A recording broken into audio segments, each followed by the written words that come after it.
तो दोस्तों आज हो गया 8 अक्टूबर 2020। बिहार समेत देश दुनिया की बड़ी और ताज़ा समाचार लेके आए सिर्फ आपके लिए। चलिए फटाफट खबर शुरू करते हैं। उससे पहले अगर चैनल को अब तक सब्सक्राइब ना किया हो तो फटाफट चैनल को सब्सक्राइब कर दे, लाइक कर दे, शेयर कर दे ताकि इसी तरह की खबर आप हर रोज़ देख सके। चलिए शुरू करते हैं आज की पहली बड़ी खबर।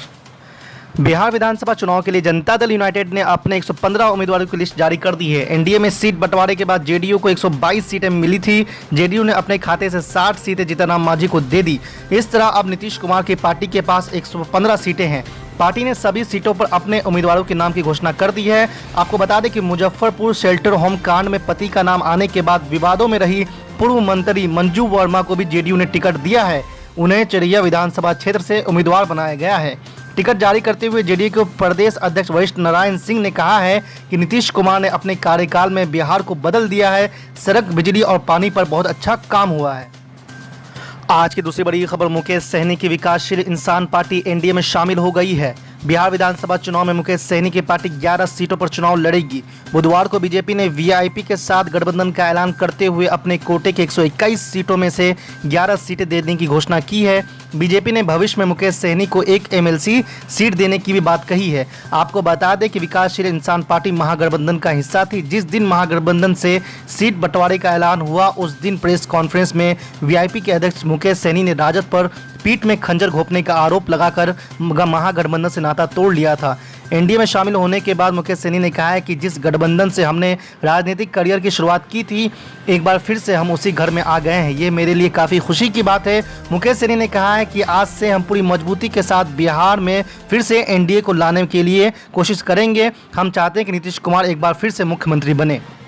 आज की तीसरी बड़ी खबर, तुर्की नेटो का सदस्य होने के बावजूद फ्रांस और ग्रीस जैसे नेटो के दूसरे सदस्यों के साथ क्यों तनावपूर्ण रिश्ते बनाए हुए हैं और फिर अर्मानिया और अजरबैजान के बीच जारी युद्ध में तुर्की अजरबैजान का साथ क्यों दे रहा है। तुर्की के विदेश मंत्री मेवलूत ने 6 अक्टूबर को अपनी अजरबैजान की यात्रा के दौरान राष्ट्रपति इल्हाम से मुलाकात की और विवादित नागोर्नो काराबाख क्षेत्र को लेकर अर्मानिया के खिलाफ जारी युद्ध में अजरबैजान का साथ देने की घोषणा की है। उन्होंने कहा कि अजरबैजान ने घोषणा की है कि वो अर्मानिया के उकसावे का जवाब नहीं देगा और ये कि वो अंतर्राष्ट्रीय स्तर पर मान्यता प्राप्त सीमाओं के भीतर अंतर्राष्ट्रीय कानून का पालन करते हुए अपने बचाव के लिए अपने अधिकार का इस्तेमाल भी करेगा। इसी के साथ आपको बता दें कि तुर्की नेटो के 1952 से सदस्य है, लेकिन हाल में नेटो के खिलाफ इसका आक्रामक रुख देखा गया है। इसका क्या कारण हो सकता है और क्या तुर्की नेटो के गले का फंदा बन गया है। आज की चौथी बड़ी खबर, नागरिकता संशोधन कानून के खिलाफ दिल्ली के शाहीन बाग में हुए विरोध प्रदर्शन को लेकर सुप्रीम कोर्ट ने बड़ा फैसला दिया है। सुप्रीम कोर्ट ने स्पष्ट शब्दों में कहा है कि विरोध प्रदर्शनों के लिए शाहीन बाग जैसा सार्वजनिक स्थानों पर कब्जा करना स्वीकार्य नहीं है। कोर्ट ने कहा है कि सार्वजनिक स्थानों पर अनिश्चित काल तक कब्जा नहीं किया जा सकता है, जैसा कि शाहीन बाग में विरोध प्रदर्शन के दौरान हुआ। कोर्ट ने यह भी कहा कि प्रदर्शन निर्धारित जगह या इलाकों में ही होना चाहिए। नागरिकता संशोधन कानून के खिलाफ शाहीन बाग आंदोलन पर कोर्ट ने यह भी कहा है कि शाहीन बाग इलाके से लोगों को हटाने के लिए दिल्ली पुलिस को कार्रवाई करनी चाहिए थी। प्रशासन को खुद कार्रवाई करनी होगी और वो अदालत के पीछे छिप नहीं सकते। कोर्ट ने कहा कि सार्वजनिक स्थानों पर विरोध करने का अधिकार पूर्ण नहीं है और सार्वजनिक स्थानों पर इस तरह के विरोध प्रदर्शनों के लिए अनिश्चित काल तक कब्जा नहीं किया जा सकता है। आज की पांचवी बड़ी खबर, सोफे वाले ट्रैक्टर पर मचा बवाल तो राहुल गांधी बोले पीएम के हजारों करोड़ के प्लेन पर क्यों नहीं उठाते सवाल। जी आपको बता दें कि कृषि कानून के खिलाफ राहुल गांधी मोदी सरकार के खिलाफ काफी मुखर दिख रहे हैं। कांग्रेस नेता राहुल गांधी ने किसान बचाओ यात्रा के दौरान उनके ट्रैक्टर में लगी गद्दी पर सवाल करने वाले भारतीय जनता पार्टी के नेताओं पर निशाना साधते हुए कहा है कि उन्हें मेरे ट्रैक्टर की गद्दी तो दिखी, लेकिन करदाताओं के 8,000 करोड़ रुपए से खरीदा गया आरामदायक और आलीशान एयर इंडिया की जहाज नहीं दिखा। राहुल गांधी ने खेती बचाओ यात्रा के तीसरे दिन मंगलवार को पटियाला में पत्रकारों से बातचीत में ट्रैक्टर की गद्दी को लेकर पूछे गए सवाल के जवाब में कहा कि प्रधानमंत्री नरेंद्र मोदी के लिए खरीदे गए महंगे और लग्जरी विमान के बारे में सवाल क्यों नहीं पूछा जाता है। उसमें तो एक नहीं कई पलंग होंगे, मोदी ने हजारों करोड़ में वो प्लेन खरीदा है। आज की छठी बड़ी खबर, ऑल इंडिया मजलिस इत्तेहादुल मुस्लिमीन के बिहार युवा प्रेसिडेंट आदिल हसन आज़ाद ने कहा कि हम मजबूती के साथ बिहार चुनाव लड़ेंगे और जीतेंगे। तो दोस्तों, जैसा कि आप जान रहे हैं कि मजलिस इत्तेहादुल मुस्लिमीन सीमांचली नहीं पूरे बिहार में बहुत मजबूती के साथ संगठन बना रही है और हमेशा हम कोशिश करते हैं कि दबे कुचले मजलूमों की आवाज़ बन के रहें। मजलिस इत्तेहादुल मुस्लिमीन का कभी ये मकसद नहीं रहा सत्ता हासिल करना। मजलिस इत्तेहादुल मुस्लिमीन का ये 1958 से एक एजेंडा रहा है कि हम जिसके साथ ज़्यादती हुई है, जिसके साथ नाइंसाफ़ी हुई है, उसके साथ हम खड़े रहे हैं अल्हम्दुलिल्लाह। और आज बैरिस्टर असदुद्दीन ओवैसी साहब की क़यादत, अकबर ओवैसी साहब की खिदमत और अख्तरुल इमान साहब की की क़यादत सीमांचल ही नहीं पूरे बिहार में लोगों ने आज तस्लीम किया है। और हर दिन हम मजबूत हो रहे हैं अल्हम्दुलिल्लाह, क्योंकि हमें अपने अल्लाह पर यकीन है, हम इन्नमल आमालु बिन्नियात पर यकीन करते हैं। आपने देखा देवेंद्र यादव जैसी शख्सियत, एक पुराने समाजवादी लीडर और पार्लियामेंटेरियन जिन्होंने 1977 में सबसे पहले चुनाव जीता, उसके कर्पूरी ठाकुर जी के लिए जिन्होंने रेजिग्नेशन दिया, फिर लोकसभा में रहे, लोकसभा में पैनल स्पीकर रहे, केंद्र में मंत्री रहे, वो भी बैरिस्टर असदुद्दीन ओवैसी साहब के साथ, अख्तरुमान साहब के साथ, अकबर साहब के साथ बिहार में एक तहरीक चला रहे हैं जो एक ऐसा फ्रंट बना है जो सीमांचल ही नहीं बिहार को इंसाफ देने की बात कहता है। आज की 7वीं बड़ी खबर, जाप सुप्रीम पप्पू यादव ने बिहार के मुख्यमंत्री नीतीश कुमार पर साधा निशाना। लेकिन चिराग जी, माँ ठीक मासी ठीक नहीं है कैसे? बड़ों के बाप कनियों के बाप, ये कैसे? डबल इंजन सरकार थी, तो यदि नीतीश अच्छा खराब है तो सुशील मोदी और बीजेपी अच्छा कैसे हो सकता? 40 सालों से एमपी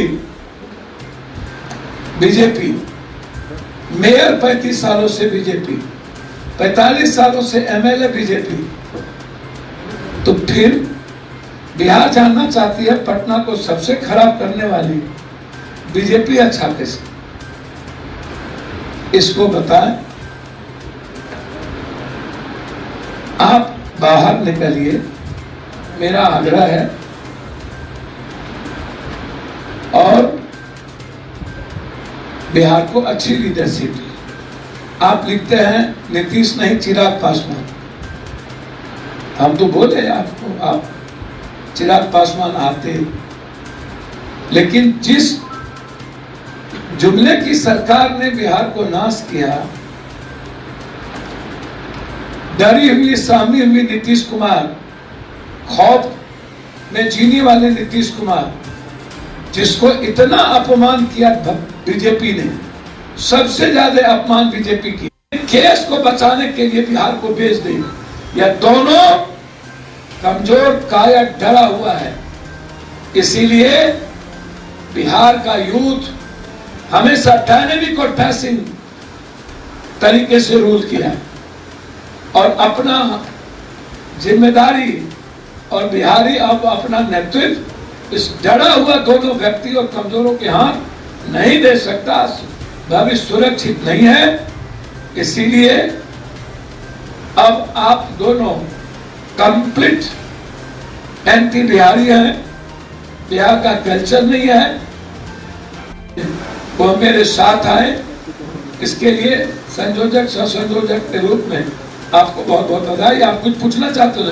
पिछड़ों से हितैषी बता रहे हैं सुशील कुमार मोदी, आज वीआईपी को 11 सीट और विधान परिषद की 1 सीट देने का बात कही जा रही है, क्या कहेंगे? हमको नहीं पता, 11 सीटें मिल गई हैं। क्या वीआईपी अपने सैंपल पर लड़ रहे हैं? इसी से जुड़ा सवाल है सर। इस बात को सर डिस्क्लोज अभी नहीं किया गया, हमने बस यही बताया कि 11 सीटें आपको मिल रही हैं। समझ में नहीं आता है कि पहले वो ये बताए कि वीआईपी के सिंबल के साथ जो खिलवाड़ करे, इसका मतलब है कि अत्यंत पिछड़ा के अस्तित्व को मिटाने में बीजेपी का सबसे बड़ा भूमिका है। सिंबल ही मिटा दिया तो उसका तो सब कुछ मिट गया, अस्तित्व को खत्म कर दिया। तो इसीलिए बीजेपी ने तो यूपीए से भी खतरनाक काम किया। यूपीए ने तो अस्तित्व पर चोट नहीं किया, इसने तो संबल मिटा के अस्तित्व को ही खत्म कर दिया। बीजेपी सबसे बड़े दुश्मन यदि किसी के हैं तो दलित अत्यंत पिछड़ा के दुश्मन है, अल्पसंख्यक के नहीं। दलित अत्यंत पिछड़ा, सबसे ज्यादा जुल्म दलितों पर हिंसा हो। और कुछ आपकी और मुकेश सहनी की भी बात चल रही थी, लेकिन आखिरकार वो बीजेपी की कल तो मैंने बता ही दिया ना, बीजेपी के गोद में बैठ गए जाकर। नहीं, किसी को मैं नहीं कहूंगा, नेता है वो, सम्मान करते हैं उनको, जहां अच्छा लगा, जहां सुविधा हुई, अपने सुविधा के अनुसार राजनीति करते हैं। बिहार और बिहार के हित में किसी की राजनीति नहीं है। सत्ता और सियासत कैसा होगा ये इम्पोर्टेंट है सबके लिए, मेरे लिए बिहार और बिहार ही इम्पोर्टेंट है। कल जेडीयू और बीजेपी की जो साझा प्रेस कॉन्फ्रेंस होती है उसमें सुशील मोदी जो है बीजेपी के कम नेता नीतीश के प्रवक्ता ज्यादा लग रहे थे और उन्होंने ये भी कहा कि मोदी जी का जो फोटो है कोई पार्टी इस्तेमाल नहीं सर मैंने मोदी से पूछ लिया सवाल और लोजपा आपको सुने नहीं लोजपा इस्तेमाल कर रही सर मैंने पूछ लिया, वो जाने लोजपा जाने